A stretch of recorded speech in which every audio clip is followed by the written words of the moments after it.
Hi there, this is Unmesh, and before we get into the mystical world of camera raw, we need to answer the most fundamental question, and that is, what is a raw image? To answer that question, let me ask you one more question. What are raw vegetables? We all have them in our refrigerator. We bring them from the market every day, not every day, weekly, maybe twice a week, but you get the point. What are raw vegetables? Well, raw vegetables are vegetables which are simply uncooked. That's all there is to it. Maybe fresh as well. What is raw meat? Uncooked meat, right?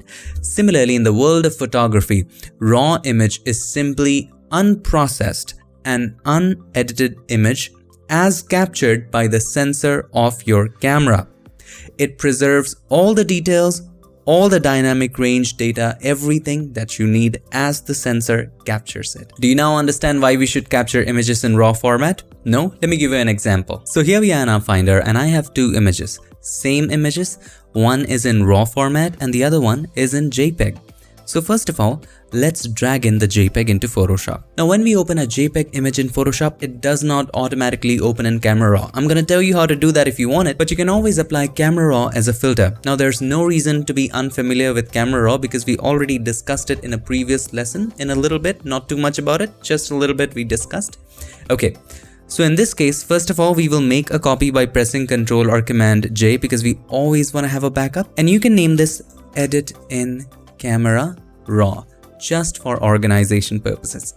Before applying Camera Raw as a filter, what do? Before applying any filter, convert the layer into a smart object. Why? So that we can change the values later.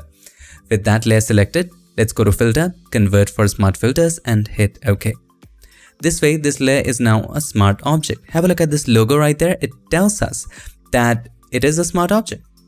Now let's go to Filter and then Camera Raw Filter right in there. Now inside of Camera Raw, as we can see in this image, I took a picture of this stadium from a high-rise building. Actually, it was a hotel in St. Louis, Missouri, USA.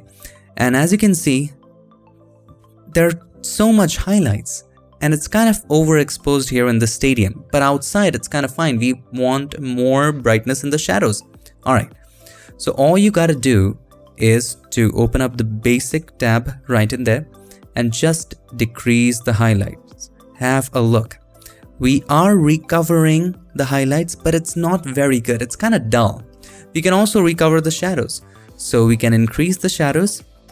You see that we are recovering them, but there's a problem. Have a look at the sky. There's this banding right there. Besides, it's getting too bad. You can also increase the contrast if you want to. So let's set it to about 50. It's pretty good. It's not excellent. There's all still banding in the sky. It's not very nicely recovered. Things are not okay. It's kind of okay. We can work with this. Just hit OK. Now we're going to compare this with the raw image. So I captured the same in raw format with my Sony a7 III. Therefore, the format is ARW. If you're capturing it with Canon, it would be CR2, Nikon NEF. Different cameras, different formats. Let's drag it and drop it into Photoshop. Now, as soon as you do that, Photoshop by default opens raw photos in Camera Raw directly. So now we're gonna do the same thing, okay? We will set the contrast to 50, the same thing that we did over there. We will decrease the highlights. Just look at the difference. Look at the green right there, how well it has recovered it. Let's increase the shadows and now click on Open. We're gonna compare both of these. Okay, so this was the raw. Even if you zoom in, no banding at all actually. And the shadows have been recovered so well. Now keep in mind there's a glass right there. I took the photo through a glass. And look at the ground, it's so good. Have a look at the JPEG. It's so dull in right there and it hasn't recovered the texture properly. It looks so poor. And even if you look at the top, there is banding. Let me zoom it in for you.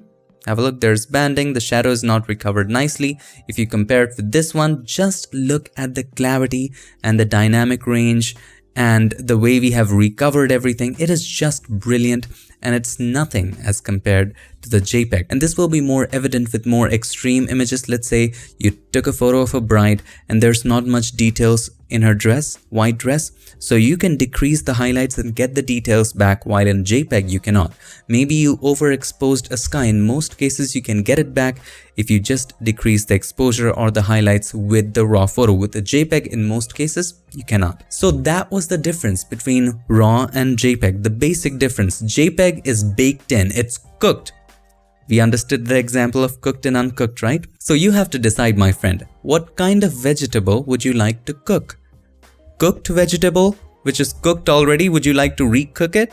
Or cook raw vegetables? Of course, it makes sense to cook raw vegetables as it gives you more leeway as to what direction you want to take it in terms of taste.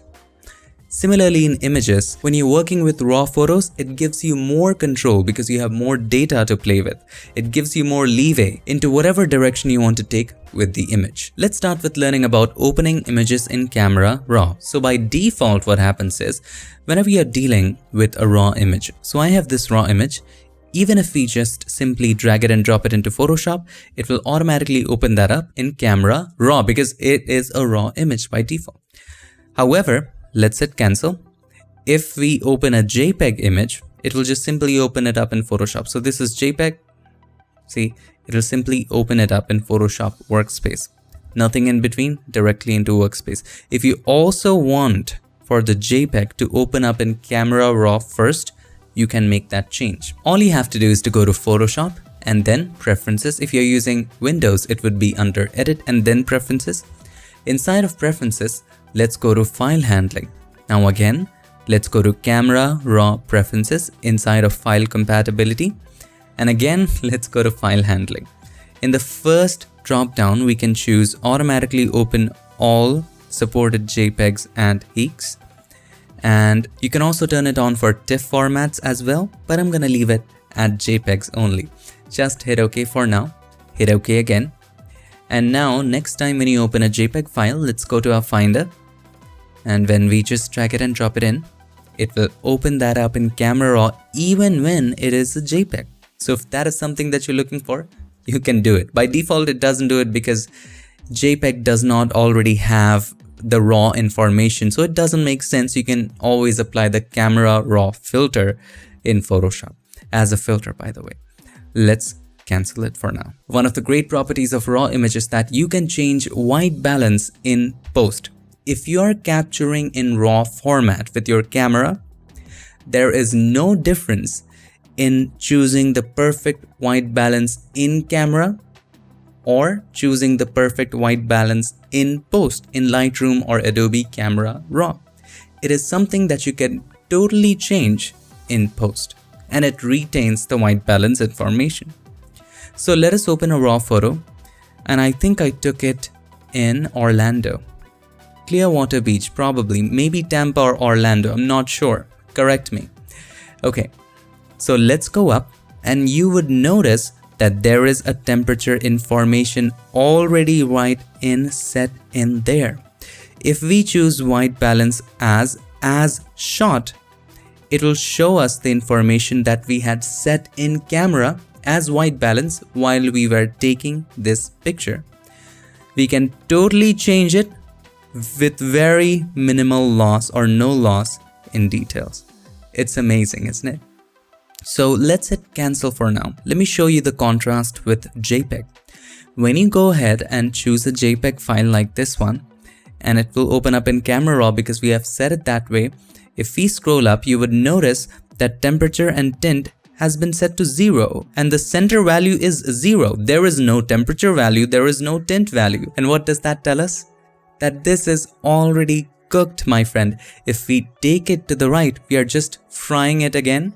And if we take it to the left, maybe we are soaking it in water. You get the point. It's already cooked, and that's why when we take the slider to the left and right, it shows plus and minus values. So we are simply adding more yellow on the right hand side and adding more blue on the left hand side. That's pretty much all there is to it. There is so much to learn in Camera Raw, but before we dive deep in, there are a couple little tricks that you should know. One important one is opening a raw photo as a smart object, and it's very useful. So let's drag in and drop in a raw photo. This was taken in Mumbai, where I live. Okay, so if you have a look at the top, we have the temperature information. The temperature is 5300, tint is 4. We have the whole white balance information right in there. Let's increase the contrast a little bit. Let's decrease the highlights a little bit. And then we can just increase dehaze to get rid of the haze. You can also make it black and white, that's up to you. Interesting stuff. You can just choose a profile right here as Adobe Monochrome. Okay, this is black and white. We'll talk about all that later. You can increase the clarity a little bit, just play with the sliders. Now, once you're satisfied, if you hit open, now keep in mind, we have all the sliders moved, most of the sliders moved actually. We have the white balance information right in there. If we hit open, see what happens. It will be opened in Photoshop as a cooked image. We already cooked it in Camera Raw. There is no way for us to kind of go back and move the sliders. No way for us to get the white balance information back. Is it making sense? Now let me show you what we should have done instead of just clicking on open. Let's close this. Don't save. And let's open that up again. Now, since this is a DNG format, now DNG is Adobe's own raw format, any changes we make, it's gonna stay right in there, the way we left it, which is amazing. If it's any other format, Photoshop will create an extra file right next to it, which will keep it stayed as well. Anyway, so we can always reset it, that's not a big deal. You can click on the 3 dots and choose reset to defaults to kind of reset it. Now, let's see, we have the white balance information 53004. Let's just increase the contrast a little bit, increase the dehaze a little bit. Looks pretty good. And probably we're gonna just have the shadows up a little bit, decrease the highlights. Simple stuff. Now, instead of clicking on open, if we hold the shift key, see the button changes into open object. What does that remind you? Does that ring a bell? Object. Smart object, right? Interesting. So if you don't hold the shift key, you can always click on that arrow right there and choose open as object as well. You can also open as a copy. Hold the shift key and click on open object. Now this will be opened as a smart object. If you have a closer look, this has a symbol right there. Now on top of this, you can apply all sorts of adjustment layers like curves. Probably let's create, a faded effect. On top of that, we can also create, a color lookup table. So let's do something like futuristic bleak. This is something that I really like, kind of desaturates it in an artistic way. On top of that, one more color lookup table. Probably let's try foggy night. This is an interesting one, but on this image, it doesn't look very good. Crisp warm, what do you think about it? It's pretty good as well. So let's decrease the opacity. I think it's a little too green, so let's create one more curve, and then we're gonna go to green channel and simply decrease the green. And this is just for demonstration, guys. So we did all these adjustments, and after, let's say, doing 1000 adjustment, I feel like maybe, I shouldn't have increased the dehaze too much. Maybe we shouldn't have decreased the highlights too much. I want them raised. Maybe we want more details in the highlights. So in some way or the other, you wish to go back and change the sliders. Maybe you wanted to change the white balance. Well, now we can do that. Now we can go back. Previously, we could not do it if you just click on open. All we have to do is to double click on the thumbnail right in there. And once we do that, it opens up Camera Raw again. And if you have a closer look, the sliders are in the exact same position. And you also have all the white balance information right in there. The dehaze slider that we moved, everything is intact. Everything you do inside of Camera Raw will be intact if you open it as a smart object. Okay, you can just hit OK and make the changes. So let's say we wanted to increase the texture a little bit, increase the texture and clarity a little bit. So after we increase, we can hit OK and the changes will take place. And on top of that, these adjustment layers will definitely automatically be applied. Now let's dive in and understand the Camera Raw interface and how it all works. So again, let's open up a raw photo, just drag it and drop it into Photoshop. I kind of missed that in the first time. That's okay. All right. Now you can also open multiple photos. When you open multiple photos, you can click on this button right there. Multiple photos will show up as a film strip. You can select them all and apply adjustments on all of them together as well. There are lots of things you can do. Now there are tons of Camera Raw features that are beyond the scope of this lesson. There can be a whole another class, maybe an entire 5 to 8 hour class on Camera Raw. This is a course on complete Photoshop. I'm going to show you what are the fundamentals of Camera Raw, what you can do with it, and once you start experimenting, you will automatically just grasp in all these features. Don't worry, just experiment, play with it. You will be the master in no time. Okay, if you just experiment. All right. Firstly, at the top, you will see this button. This is simply toggle full screen mode. Now keep in mind, this UI is different. It's the new Camera Raw. If you're using something which is before March 2020, the Camera Raw interface might be different. Okay, clicking on this button will make it full screen. Clicking on this button again will just take it away from full screen. It is as simple as that. So let's make it full screen. Now let's say you made some adjustments. Just simple adjustments. Okay, after you made them, you can also click on this button. What does that do? If you don't understand what a button does, just hover over it. It will tell you what it does. All right. To put it simply, this is just an export button. So if you click on it, you can export it in the format of your choice from this drop down. Digital negative means DNG format, which is Adobe's RAW format. So right now it is in Sony's RAW format. So you can change it to Adobe's RAW format. You can save it as a JPEG, TIFF, Photoshop document, PNG, all that kind of stuff. You can select the folder where you want to save it. You can choose a document name. So it is just simply an export button. That's just it. Right next to it is the settings button. Now, again, if you click on that, see what opens up. If we opened preferences, Photoshop preferences, file handling, and then Camera Raw preferences, it's the same preference. That's it.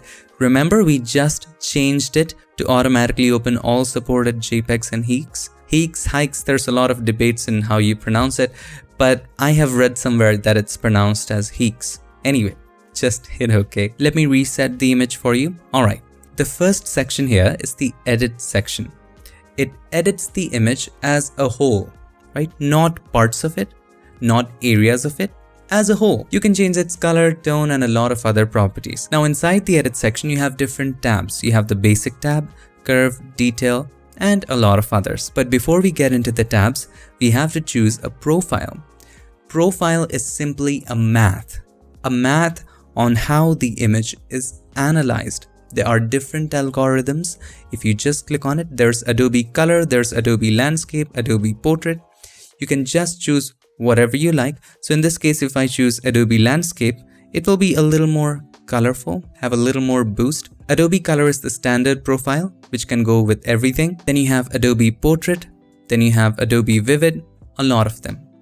Now, these profiles are something that you can create as well. When you go advanced into Photoshop, there are ways that you can create your own profiles. They are just algorithms as to how the images are analyzed. Now, if you click on this button or if you click on Browse, there will be a lot of profiles that you can choose from, a lot of other profiles. Let's get back by clicking on the back button. Simply, if you also click on Browse, it'll open up the same settings. Now in here, if we open Adobe RAW, you will have Adobe Monochrome and all of those. First of all, let's set it to Adobe Color. Okay, you want to look at color profiles as well. So click on this button. You have tons of them available. Adobe's standard ones, Adobe Monochrome, Adobe Portrait. Then you have some artistic ones as well. So you have these. Now the great part about it is that as you hover over it, it's going to give you a preview. Now keep in mind, profiles are just starting point. Start with a good starting point and your image is half done. So you can just browse in through all of the artistic ones. There are some great black and white ones as well. So all you have to do, just hover over them and it's going to give you a preview of them. If you like them, just click on them and you'll be good to go. Let's go back. For me, I'm just gonna keep it at Adobe Color, and if you want, you can always choose one of these artistic ones, modern, vintage. Let's open up vintage, and we can just click on one of them, and let's go back. There's vintage 05. Let's go back to Adobe Color. That's the standard. Oh, I forgot to tell you one thing. Once you go ahead and choose one of these, like let's say we liked this one, black and white 5. Let's select that and let's go back. There's this amount slider. How much of that profile you want to apply? 0, original amount, double the amount. So you can make those changes. Also, if you choose one of the non-black and white ones, let's go back, set it to Adobe Color. Let's go here. Let's go to vintage. Let's choose this one. And let's go back. This is the normal value, double the value, and none the value. All right, let's set it back to Adobe Color, and you wouldn't see much of a change. Why? Because we simply decrease the value to 0, and Adobe Color is the standard. Now, as I told you, you can also create your own profiles, and that can be done through a LUT. There's a little complicated way to do that, but it's not for now. But once you do create them, you can also find them here. Once you go to Browse Profile, if you go down, you can save your own profiles right in there. So this is something that I made called Warm Light. It's one of my favorite profiles. I worked too hard on making this profile. So select that and it acts as a great starting point. All right. For your convenience, let's set it to Adobe Color and keep it at that for now. Now we have the tabs. The first one is the basic. We shouldn't translate basic as not very important kind of basic sliders. No, they are the most fundamental ones. So first of all, we can set the white balance. Now there's no rule that you have to go from top to bottom. You are the artist. This software is just a tool. Have it your way. Go whatever direction you want. All right. Now, there are two theories to white balance. In this case, we are not doing photojournalism. We are creating art. So you don't have to be extremely accurate about white balance. But if you do want to get an accurate white balance, there are certain ways to do that. First of all, in portrait sessions, you might have seen people holding a gray card on the first shot. That helps us determine the neutral and hence remove any color cast if there is. So let's say there was a gray card in there. So you can click on the gray card in the image, but in this case, there was nobody holding a gray card and it's a landscape, so we don't have to be accurate with white balance. But let's say we had to. So you can also click on an area which should have been gray. Listen to this carefully. Any area like concrete, which should have been neutral in real life. So you can click on this eyedropper called the white balance tool and simply click on an area which should have been gray. So I'm going to click on this area, and according to that, white balance will be set. And as you can see, it did a pretty good job setting the white balance. Pretty good. In fact, I'm going to leave it at that. Click on that eyedropper again to just set it back right there. Now let's scroll down. Now these sliders are self-explanatory. Exposure controls the exposure. When you have a higher exposure, you will have brighter images. Lower exposure, darker images. Now in any slider, you can just drag right or left on the name to just drag the exposure. Now let me share with you a trick. If you hold the Alt key or the Option key and then drag it to the right, it's gonna tell you if there is an area that is losing details. Now, when we are holding the Alt key on a Mac, that is the Option key, and we are taking the exposure to the right, you see those artifacts? Those are the areas where we are losing details in the highlights. So double click on any slider to reset it. First of all, if you want details in the highlights, let's decrease the highlights. See the details coming in right there. Also, when you're working with the highlights, you can hold the Alt key or the Option key, and then as you move the highlights to the left hand side, you see more and more areas are getting back the details. If you take it to the right, you see more artifacts showing up, meaning more areas are losing details. So take it to the left hand, we can stop at just the point where all of the details are back, which means artifacts go away. Now for the shadows, you can hold the Alt key or the Option key, and if you take it too much to the left, you will notice that there's that artifact right there, which means that we are losing details on those boats. So you can hold the Alt key or the Option key and then take it just to the point where it doesn't lose details. Now we have the whites and the blacks slider. Increasing the whites will boost the intensity of the whites in the bright areas.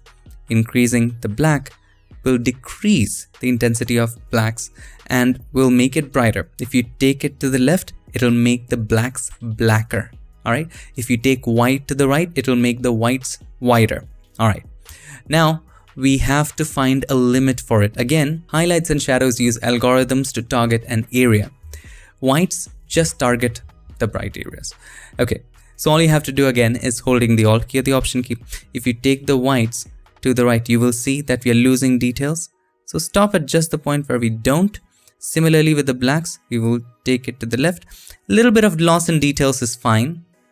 You can control the highlights again and then control the whites and the blacks. Now, you can do this automatically, my friend.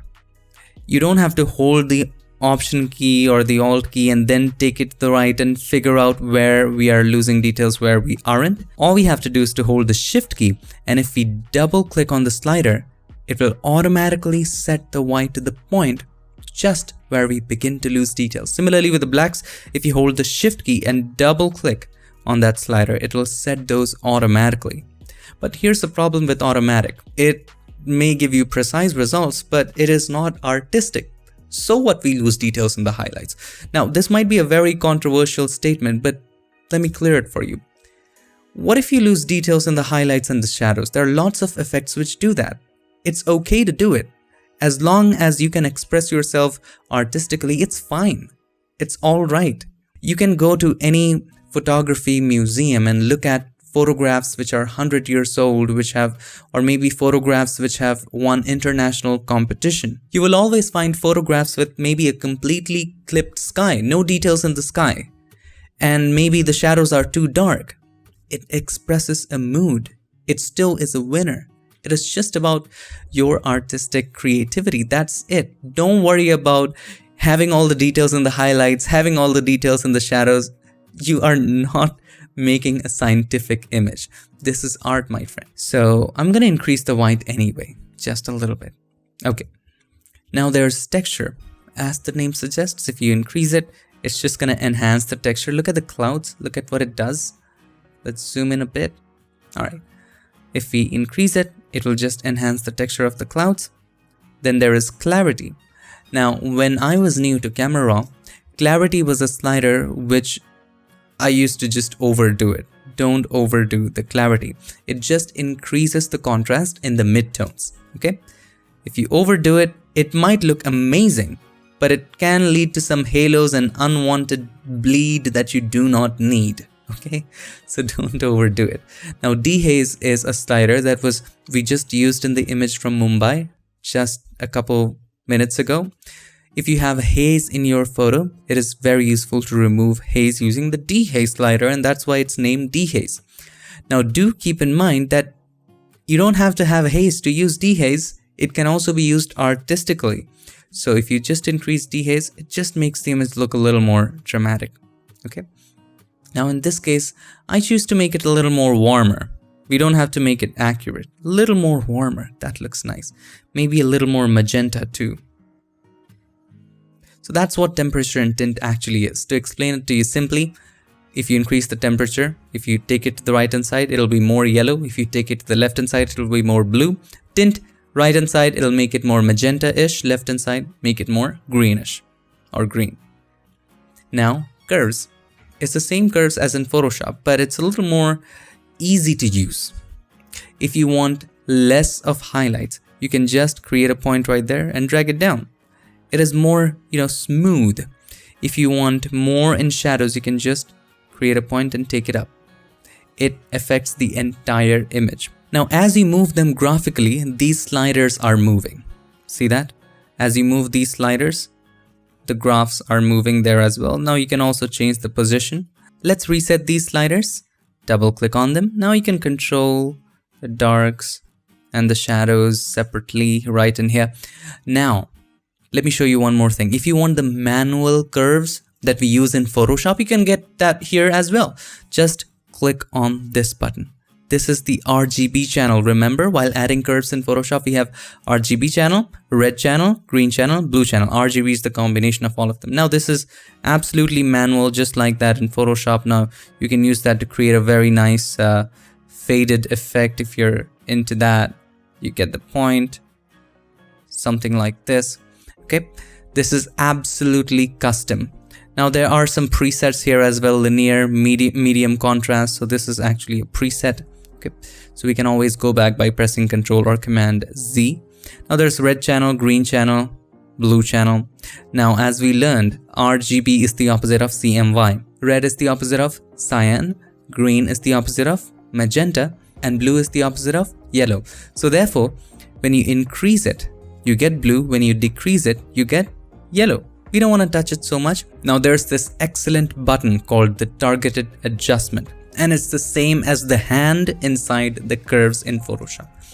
So let's say we are in RGB, we click on that, and as we hover over the image, it's gonna tell you where each area falls in the curve as well. So if we click and drag up right here, so those areas are gonna be brightened, areas of that brightness level. You can also do this in separate channels. So if we go to red channel and let's say we want to increase the reds in these areas, so we can click and drag it up to increase the reds in the highlights. And let's say we want to decrease the reds in the shadows, we can click here and drag it down. So there's lots of processing that we can do right here. Similarly with green channel, you can play. So let's say we want more magenta right here. So we can click and drag it down to add more magenta. And then maybe in the shadows, you want more green. No, it doesn't look nice. Let's try adding just a little bit of it. Maybe in the highlights, let's increase it just a touch. Now, if you want to move things smoothly, there's always this parametric curve. Now, inside of that as well, you can also use the targeted adjustment. So you can make these areas brighter or darker, and things won't look strange with it because it's a very smooth curve. Okay, there you go. Interesting. Now, after curves, let's come to detail. A lot of people love it. So let's close the basic. You can view what each tab is doing. So if you click and hold, you can see what was it without the curve. If you release it, you will see what it is after applying the curve. Okay, now the details section is all about adding or removing details or removing noise right in here. Removing color noise, normal noise reduction. So let's zoom in. If you want to sharpen, you can just increase the sharpening from right here. Now, as we increase the sharpening, the noise increases as well. Now, when you're sharpening, always keep in mind that you're zoomed in 100%. You can also use this drop down to zoom in 100%, 66, 50. Let's go for 100. Now let's increase sharpening just a bit. Now when you do, you can also zoom in a little more. Click and drag on the right to zoom in, click and drag on the left to zoom out. Zoom in a little more, and then you can just try removing noise with noise reduction. Okay, so I'm gonna set it to default. Default sharpening was fine, and default noise reduction was fine. If you click on this arrow, advanced settings for noise reduction will show up. Similarly, if you click on this arrow for sharpening, advanced settings for sharpening is gonna show up. Now, if we try to explain it again, there can be a whole class on just sharpening. Now, one of the things I do personally is increase the sharpening all the way to the right hand side.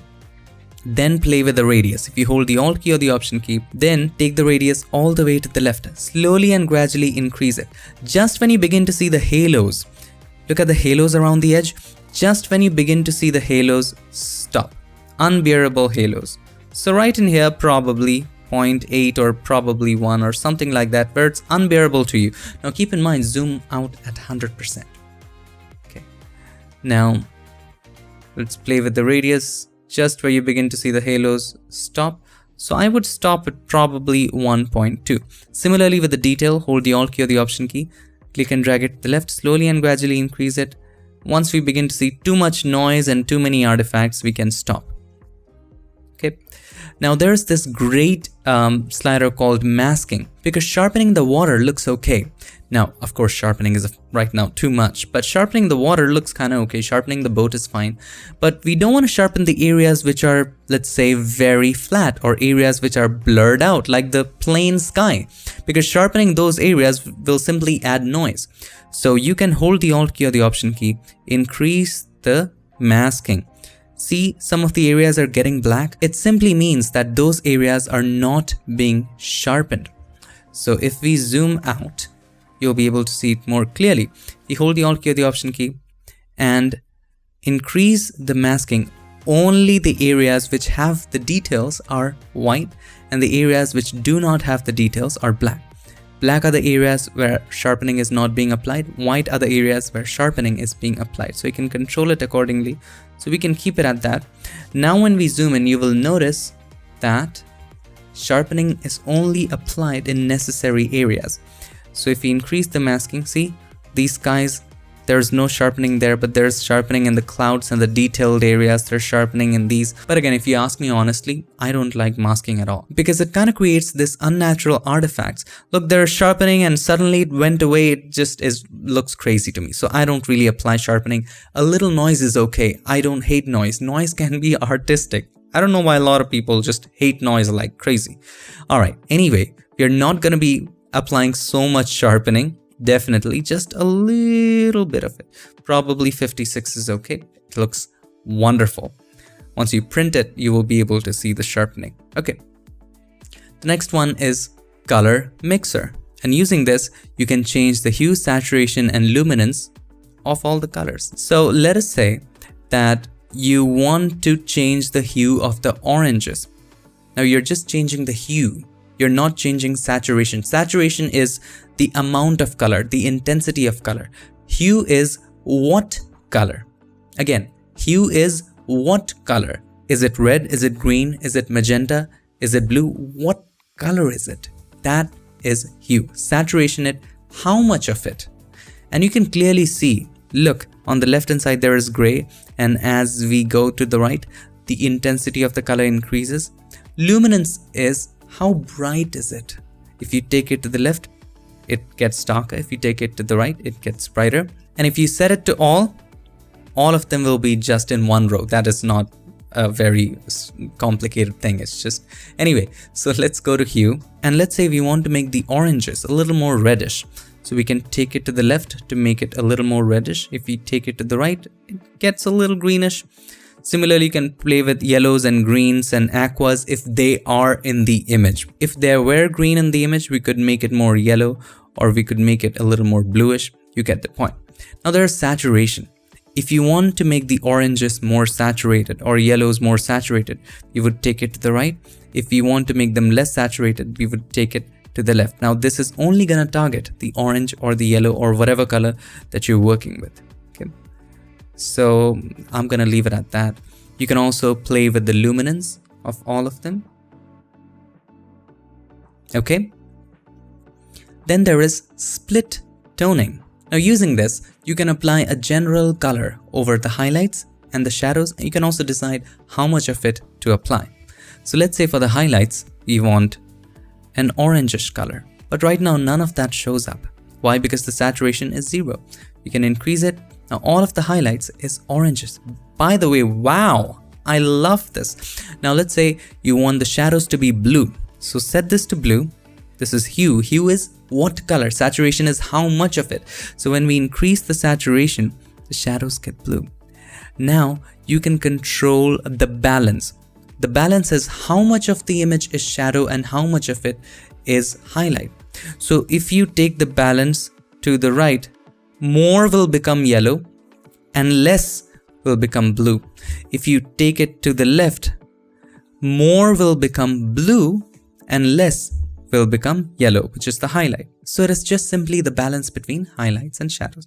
So we're going to increase it a little bit to the right hand side and play with the blue to see how they look.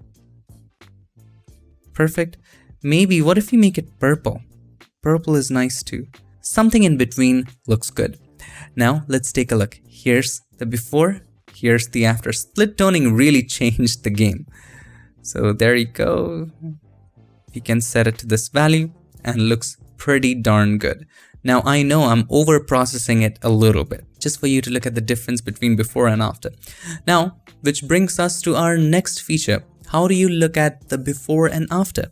If you press P, it's going to show you the before. If you press P again, it's going to show you the after. The next one is optics. You can use this to remove chromatic aberration. If there is chromatic aberration in the image, you can check this to automatically remove it. For raw images, it can do it automatically. If you want to do it manually, you can click on manual and then do it from there. So if you check use profile corrections, if there was any distortion, it's gonna correct that. So usually when we are taking a photo with the lens, the image distorts a little bit. If you want to correct that, if you put in the lens make and model, it'll automatically do it. Now, if they don't show up automatically, you can just use this drop down to select your camera and your lens. Now, on top of that, you can also correct the distortion.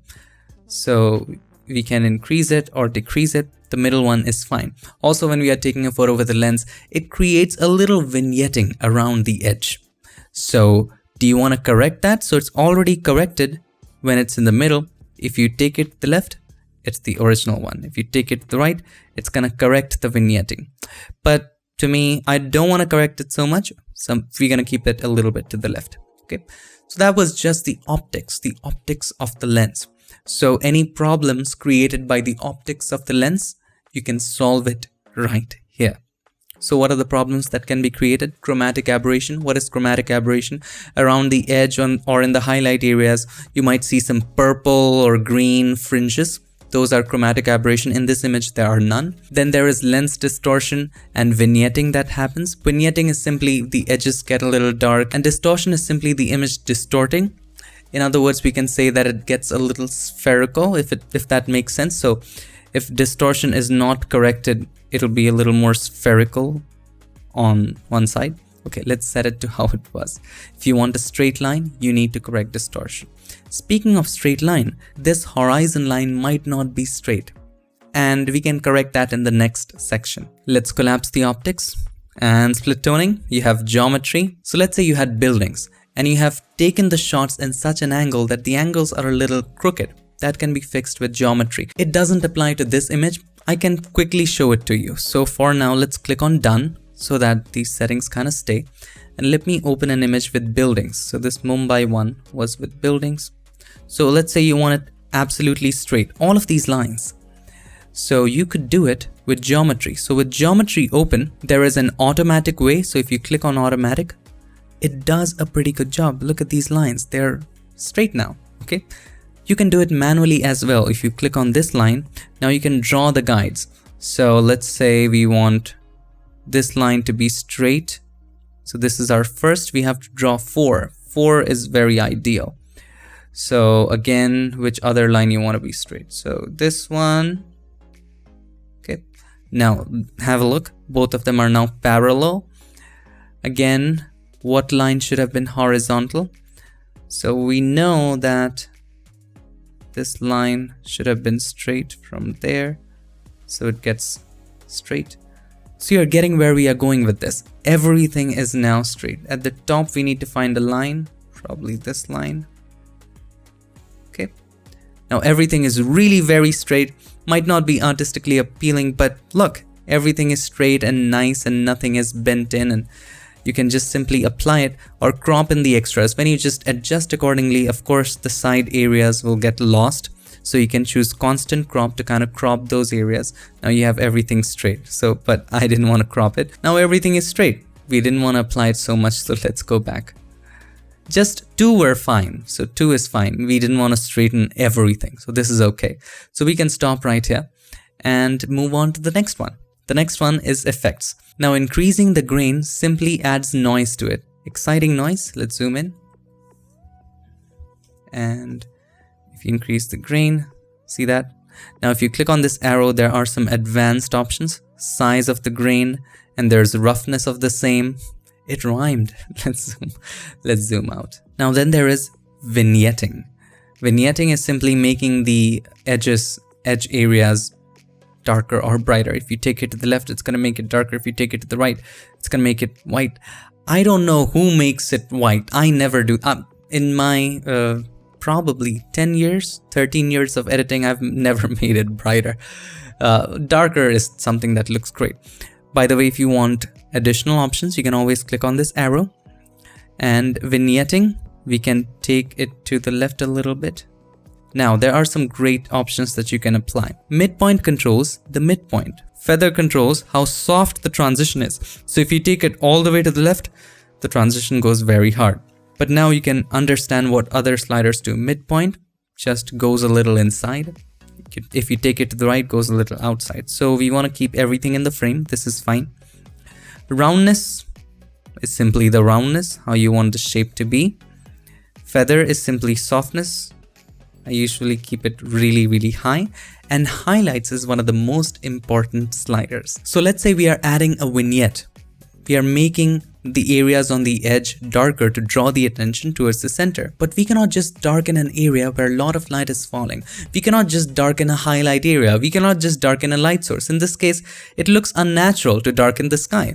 So you can use the highlight slider to take the vignetting away from the highlight area. So if you take it all the way to the left, you will see the sky is too dark. If you take it right, it begins to go away from those areas and only stays in the dark areas of the sky.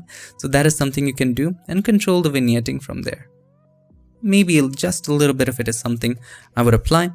Before, after. See, everything is now straight due to that geometry. Okay, now there is calibration. Calibration is the algorithm used. Version 5 is the current one. There was version 4 before, and version 1 was the earliest. So if you choose version 1, it doesn't look pretty nice. And in version 1, you had this thing called fill light. Just look at it. This was the oldest version of RAW and Lightroom. And look at how it brightens the shadows. It just isn't looking right. There is this recovery. Recovery is for the highlights. It just is so bad. And we have improved a long way. I won't take credit for it. Adobe has improved a long way. Let's go to version 5 and you will see a lot of changes. So let's go back to how it was before. Okay. Now inside of calibration as well, there are some advanced settings. We're not going to get into that today. All right. The next section is crop and rotate. That's what it does. Crops and rotates. So let's go into that. Now you can also use it to straighten your image. If it's tilted a little bit, let's go back to our previous image. Let's go back to our image, which was this one. Okay. Now see, it came in with all those changes. How did Lightroom know that we had all those changes done? Let me show that to you. Let's just quit the full screen mode. If we go to the Finder, you will notice that with the same image name, there is an XMP file. It will store it in XMP file. This is for any format that is not DNG. DNG is Adobe's own format. So for DNGs, it can store the changes inside the image. But for any other format like the CR2, which is for Canon, and ARW, which is for Sony, it's going to create an XMP file. Okay, now let's come to crop and rotate. Let's change it full screen. Now, if you want to straighten something, of course you can rotate it this way, and then you can crop it. You can set the aspect ratio 4:3 and then move accordingly. This is 4:3. You can set it to 16:9 and then adjust it. Now you can also set it to custom and then create a custom aspect ratio. I'm just going to click on this button. It'll just reset everything, reset the crop. Okay, let's zoom in. If you want to straighten stuff, you can click on this button right in there and then draw a straight line along a line which should have been straight, like the horizon line. So I'm just going to draw a straight line right there. And have a look, angle has been set to 1.11. Now it is absolutely straight. Let's go back to crop and rotate. So that was pretty much it, mostly all about crop and rotate. Now there's spot removal, just like Photoshop has it. It's a little different. So let's say there are certain spots that you would like to remove. Let's say you want to remove this wave right in here. All you have to do, using the bracket keys, you can decrease or increase the size from right here. Feather is just like hardness of the brush in Photoshop and opacity of the brush. Okay. Now we can paint on this area. It automatically samples from another area. It kind of replaces it. Now you can change the sample area and you can choose which area it samples from. Okay. Choose a similar area. Let me give you a great tip. You can also press the / tool for Photoshop to analyze the surrounding areas and automatically pick an area for you. So when I press the / tool, it automatically begins to give me suggestions of different areas and it's giving me pretty decent suggestions, except once or twice. So that's how we do it. I don't want to do any of that. So let's click on this button. Now this was healing. This was like content aware. If you just want to use something like the clone stamp tool where we just replace stuff, you can choose the type to clone. And once you choose clone, it won't try to color match it. It'll just simply copy and paste it. That's what it is. If you decrease the feather, you will notice that is simply a copy paste. If you place it right there, it will just simply copy it from there and paste it right over there. Right? So that is cloning. If it was healing, it'll try to color match with that. So if we choose this, it will color match with that. It'll not just simply, just copy and paste it right over there. Let's reset everything. Now, sometimes what happens is when we go out on our photo shoots and capture beautiful landscapes, our camera sensors usually get a little dirty. So there might be little spots here and there which we might forget to clean. So for that, you can use this slider called Visualize Spots. You can check it and you can increase it to see if there are some spots right in there. But in this case, my sensor was perfectly clean, and there you can see that there are no spots in my image. If there were some spots, you would see that. As you can see, all our clouds and other details and waves, you play with that slider. This slider helps you find out if there are some dust, and you can easily clean that with the spot removal. Once you're done, you can always check that to kind of turn it off. Okay, the next one is the adjustment brushes. It's a big part of Camera Raw.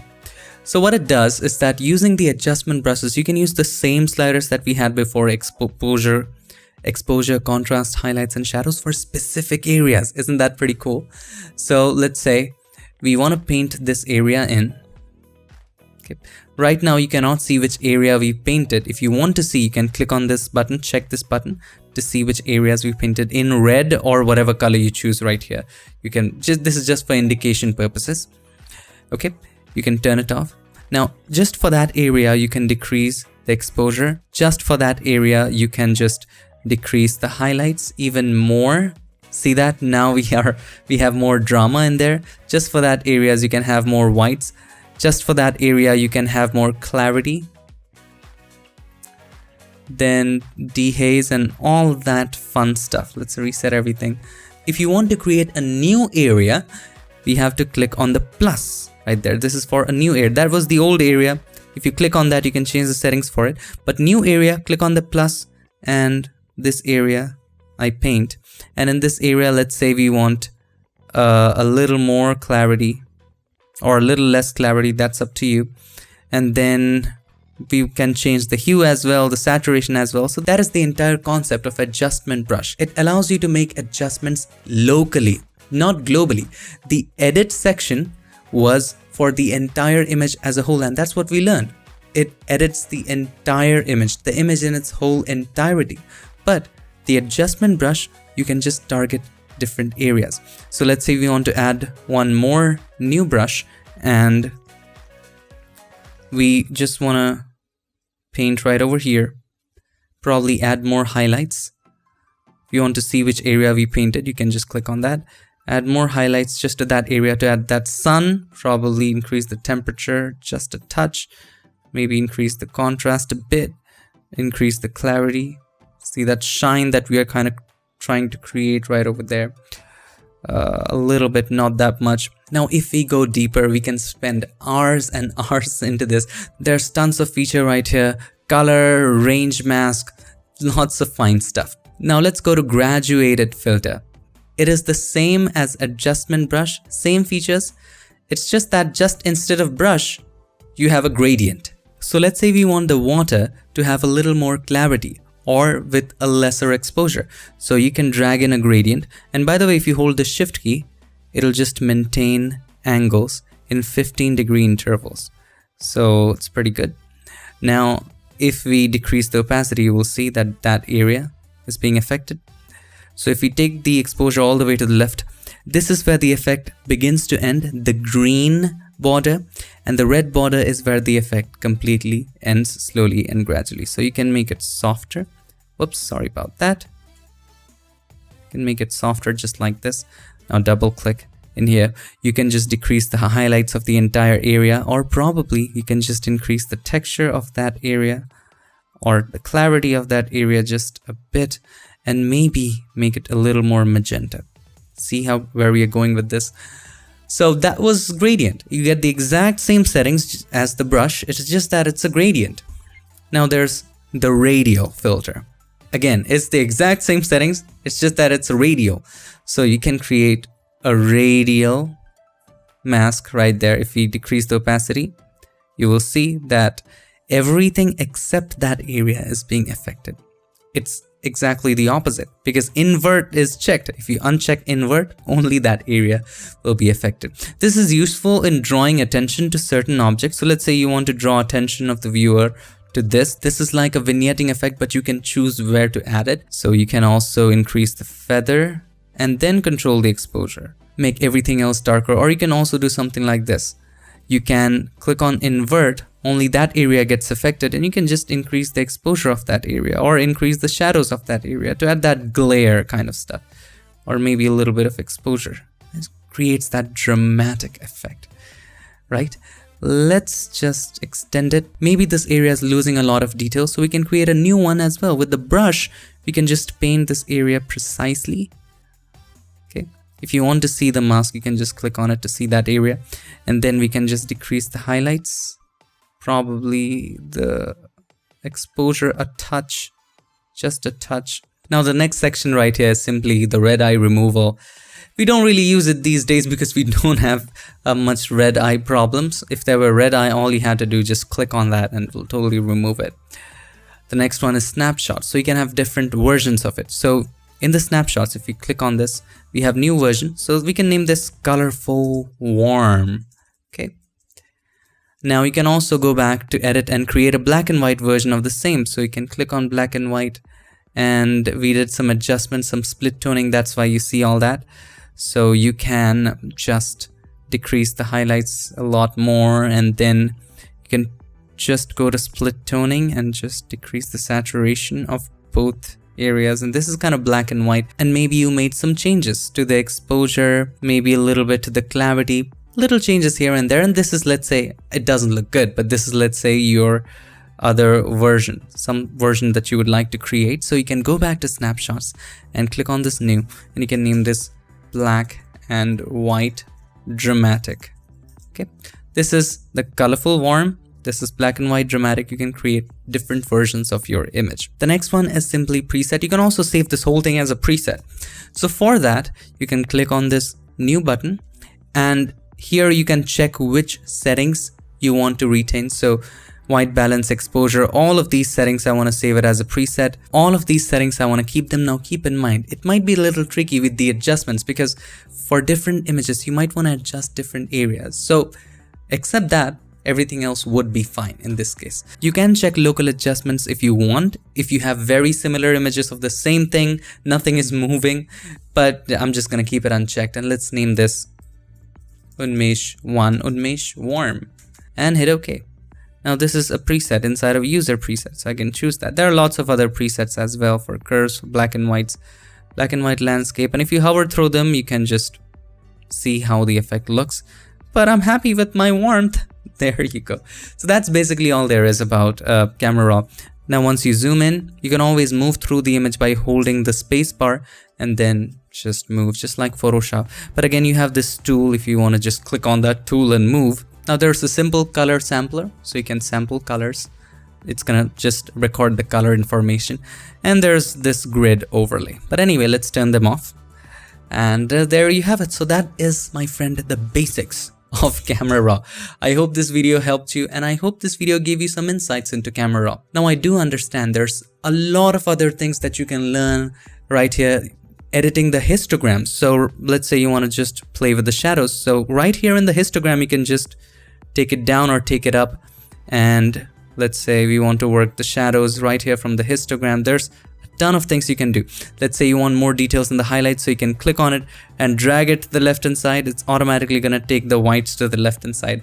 There's this. There are lots of hidden features that we can cover, and it can take hours and hours and hours. And already, as you can see, this lesson is a long one. I want you to go ahead, open up your raw photos and just start experimenting. It's very easy. There's nothing to get confused right here because all you gotta do is to just move sliders, and at most you would be just painting with a brush. I totally believe that this is something that you can experiment, learn, and have a lot of fun at the same time. Thank you so much for watching this lesson, and a big, huge, massive congratulations to you for completing this module.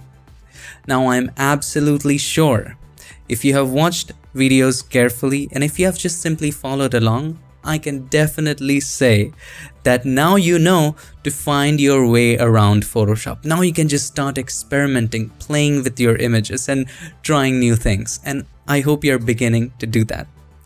I'll see you guys in the next module, and it's gonna be one of the biggest modules of this course, and that is the heart and the soul of Photoshop. The tools that we work with. See you on the other side. Till then, stay tuned and make sure that you keep creating.